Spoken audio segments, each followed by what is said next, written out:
Elle m'a réveillée. Elle m'a réveillée à la mission du principe féminin. Et c'est vrai qu'après, j'ai commencé à faire des œuvres pour le principe féminin. Avant, je n'en parlais jamais. Magali, tu es aujourd'hui en train d'ouvrir l'école d'Isis. Quelles sont les grandes étapes et initiations qui t'ont amené à faire ce projet? La première grande étape de ma vie a été à l'âge de 18 ans où j'ai fait une alliance avec un ange à travers une retraite.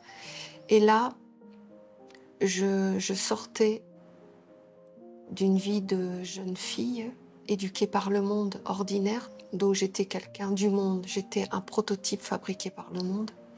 Et je fais une alliance avec un ange et là je comprends qu'en fait réellement il y a d'autres mondes. Je comprends notamment une chose essentielle qui va être la part de chacun. L'homme sur la terre a sa part à faire et les mondes supérieurs sont le relais et agissent pour toi dans d'autres mondes et dans leur monde. Pour moi, ça a été l'étape fondamentale. Je dirais, tu vois, j'ai vécu beaucoup d'étapes dans ma vie, mais ça a été la clé fondamentale qui m'a permis justement de ne pas être comme beaucoup de spiritualistes à aller chercher à l'extérieur des choses pour me construire. Je l'ai fait. Mais j'avais toujours cette notion à l'intérieur de moi, j'ai ma part à faire. Et souvent on me disait, pourquoi Magali, tu ne demandes pas à ton ange, à ton âme, à des êtres supérieurs de t'aider dans ta vie? Et je répondais toujours, c'est à moi de faire ça. Parce que je l'avais vraiment compris. Et à partir de là, je me suis construit un corps qui a fait que je dois comprendre les lois de la vie et faire ce que j'ai à faire, que j'ai un capital en moi, que je dois le développer. Et c'est mon ange qui m'a révélé ça à travers juste cette expérience. Pour moi, ça a été cette première mémoire qui arrive à l'intérieur de moi et qui me montre, tu viens sur la terre, mais t'as ta part à faire. N'attends pas que les choses arrivent. Première étape importante qui a été en fait la ligne directrice de ma vie. Quelques années plus tard, je suis en Afrique et l'Afrique voit à travers moi un potentiel que je ne sais pas car j'étais en réalité, pour être très honnête, même si j'ai un côté très concret, où je comprends les choses, où j'analyse assez bien les choses, j'ai un côté hyper naïf à l'intérieur de moi où je vois pas forcément le mal. En tout cas, c'est pas naturel chez moi. Donc, vous voyez, j'arrive en Afrique et la tradition des femmes africaines me voit arriver et me disent une blanche qui va pouvoir réalimenter notre tradition. Et donc, souhaite à ce que je passe des initiations là-bas, qu'on appelle l'initiation à la mer. Et je refuse longtemps, longtemps, mais je finis par accepter. Et au bout d'un certain temps, on m'amène sur le lieu de l'initiation, on me place à un endroit et les gens s'en vont. Ils ne me disent rien. Je dois passer cette initiation toute seule. Aucune indication, je ne sais pas ce que je dois faire. Je ne sais pas combien de temps je dois rester. En fait, je vous dis vraiment textuellement les choses. On vient me chercher à 5 heures du matin, on me place à un endroit et les femmes s'en vont, me disent rien. Et je dois faire revenir la mémoire de qu'est-ce que je dois faire, pourquoi je suis là. Voilà. Vous n'allez pas me croire, mais c'est juste vrai ce que je vais vous dire. C'est qu'en fait, au bout de 20 minutes, je repars de ce lieu et j'avais fait ce qu'il fallait faire. Vous voyez, à ce moment-là, j'ai vraiment compris. Tout d'abord, ils étaient très étonnés parce qu'il y en a, ils restent 2 jours sur place, des fois une journée, de nombreuses heures, mais jamais si peu de temps. Mais ce qui est intéressant dans cette histoire, c'est qu'en fait, quand j'étais dans cette situation où justement mon mental ne pouvait pas fonctionner, je ne savais pas ce qu'il fallait faire. J'avais pas d'historique, j'étais très jeune. Je n'avais pas de philosophie sur ce qu'on pourrait faire dans l'initiation à la mer. Qu'est-ce que c'est l'initiation à la mer? Qu'est-ce que ça apporte? On m'avait rien dit. Et encore moins dans la tradition africaine. Et j'ai vraiment lâché tout. Vous voyez ce que je vous dis, c'est super important. Lâcher tout. arrêter le programme du corps. Et vous savez ce qui s'est passé? J'ai senti une mémoire qui revenait. Et je l'ai écoutée. J'ai fait les gestes, j'ai été à l'endroit qu'il fallait. J'ai pris les choses. J'ai tout fait en 20 minutes. Franchement, je pensais que j'étais en train de rêver. Et en fait, j'ai fait exactement tout ce qu'il fallait faire. Et je suis revenue.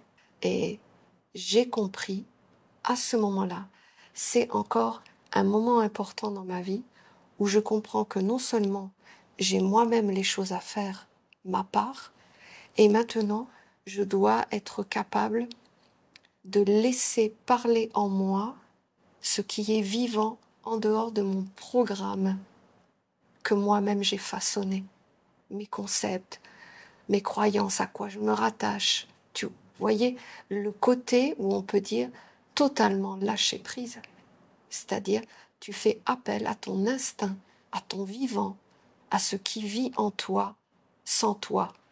Tu vois ce que je veux dire?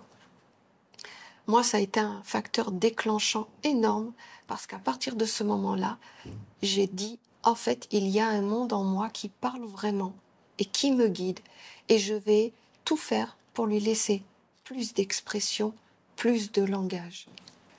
Troisième étape, je vais en Inde. En Inde, j'y vais dans le but de savoir ce que c'est que d'aller dans le Gange. Je viens comme une touriste, avec une vision spirituelle. Je me dis, je vais aller dans le Gange, je vais méditer dans le Gange, et puis je vais voir ce qui se passe. Et en fait, ça se passe pas du tout comme ça. Je vais dans le Gange, comme je viens de le dire. Je ressors et je me dis, là, je rate quelque chose. Parce qu'en fait, il se passe rien.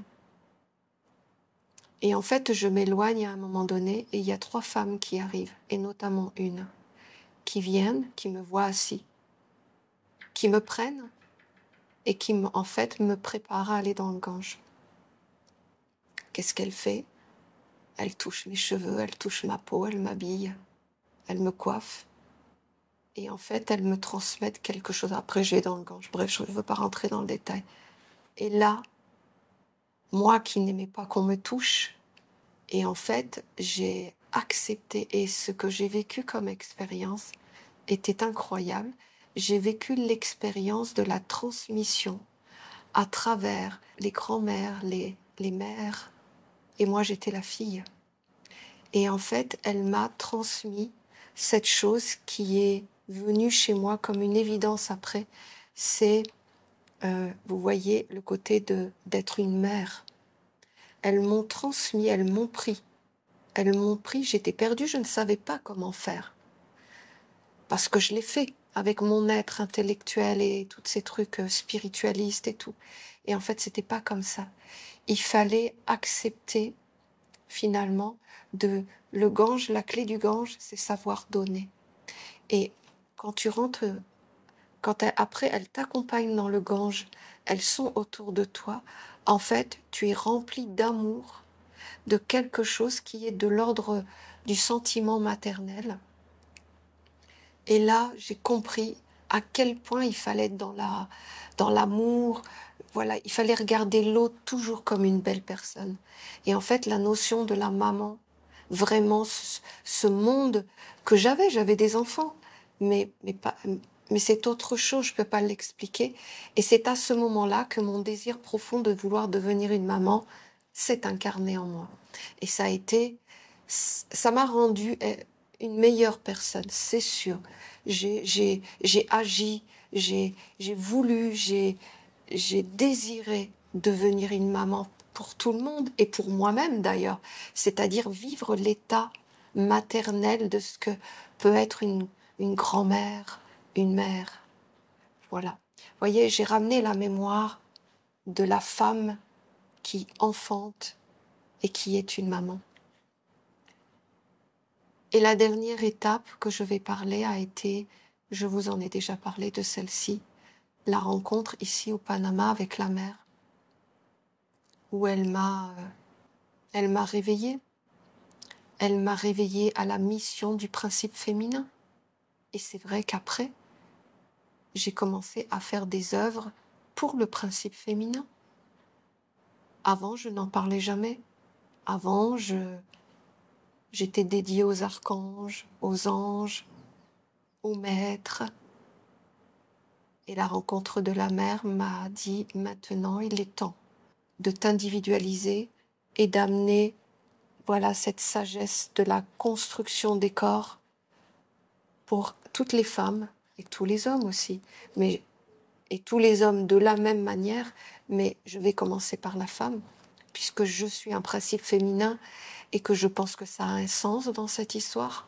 Voilà, à travers cette dernière rencontre que j'ai eue avec la mère, elle m'a donné ma mission de vie, elle m'a rappelé, elle m'a fait réintégrer finalement la totalité de ma mémoire, de ma mission de vie. Et vous voyez, je suis dedans maintenant.